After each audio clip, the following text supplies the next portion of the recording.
Hi, I'm Hannah Tebow. And I'm Haley Gomez. Yeah, what she said. And this is our Tourism 12 journaling YouTube channel. vlog. Like and subscribe. Down below, wherever it is. Hit the comment button. Subscribe. Okay, so our second topic for the day is Mary Ann Gillis.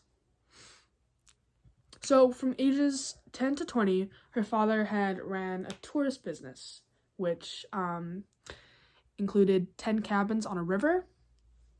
Every day she had to come home and clean the cabins after the people leave. And she had to just make sure the cabins sure the whole cabin were clean. spotless. Yeah. Obviously. For someone's next day. Yeah. Yeah. And she had to do all the grunt work. It was pretty much child labor. Literally. As she explained it. And the weirdest thing that she found while cleaning one of the rooms was a stack of porno magazines. Literally. Keep in mind, she was probably a young... 16 years old. A minor at this point. Finding porno magazines. On a bed. Or under a bed. On a bed. It was, stacked beside the bed. Didn't even try to hide it! No. Oh. And then she, refused to touch the bed sheets. She told her brother, I'm not touching those. As she should. As she should. As she should. So, backstory on her dad. He ran... Oh, no, backstory on Cape Breton, where the cabins were. I didn't write it down on that. I wrote it down on this one.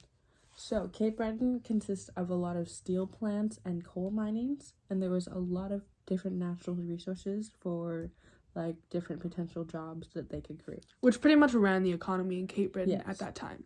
So, eventually, after a while, disaster strikes when the steel plants went out of business, and eventually, the coal mines ran out of coal. Because, in Minecraft, when you're, mining the coal, and the vine just stops out of nowhere, that's how it's in these plants. Oh, wow. Yeah. So, after they mine, that whole place, it's there's nothing there's left. no more. Yeah. Yeah. So, they ran out of businesses. That makes sense, actually. The whole economy went down. Everything went down. After a while, they realized that tourism could really benefit them in the long run, and they started expanding their businesses within the tourism. They had the Fortress of Louisbourg. I don't know if I pronounced that right, but it was built a very long time ago, and Louisbourg. They started using it as a tourist thing, and now they hire people to dress up as historical people and act like them as a national day, it's a tourist place now, which Haley, I found is very cool. Me and Haley are actually going to do our next project on that. Yeah, we're going to plan a trip to that place, and we're also going to plan other trips to go visit Hannah's family. Because they live by Louisbourg. Yeah, which is actually pretty cool.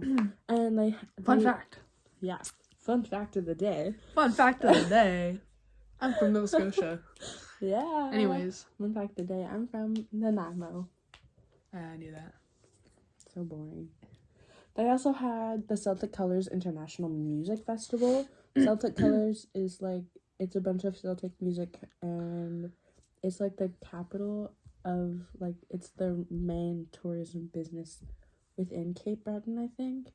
Where I don't know. It's actually really cool music. She played it for us. I really enjoyed it. Yeah? Yeah, I think I like it. So, back to after... Oh, right. When the economy went down, her dad built this little, he didn't build it. He had, this little grocery store. Yeah. And he ran that for a bit. Mm-hmm. And when the tourism businesses started coming up, then all of those bigger businesses started coming in. Yeah. Those bigger grocery stores, Walmart, and, I don't know if Walmart's there. But, those bigger things, Yeah. The ones that take out the smaller businesses. Yeah. So he realized after a while that he wasn't going to get, the same... Outcome as the other people as his small grocery store. So he built all of his cabins on his property because he had a huge property. Mm-hmm. Hoping to influctuate and, increase productivity. Yeah, and he did. He made, I think, bank, but I don't know. Because I didn't listen to that part. And we're assuming that he made big bank. Yeah. back then. Mm-hmm. Assuming that like one night stay would be like so much money to them. He advertised his cabins with newspapers or articles, and sometimes he'd flirt with the front desk people at hotels. So when the hotel was like all booked and they had nowhere to stay, they'd tell, like the front desk people would tell them to go and stay at these cabins. Isn't that cool? Yeah, but what about the flirting part? Like he'd act like all big flirt just to like convince them to tell the other people to go to his place. Oh, okay.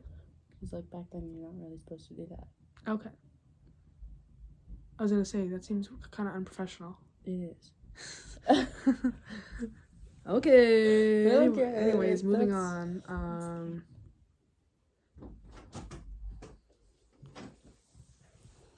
Okay, we forgot to film an outro, but that's the end of the video. Have a great day. Bye. Do all of these other things. Burp. Yeah.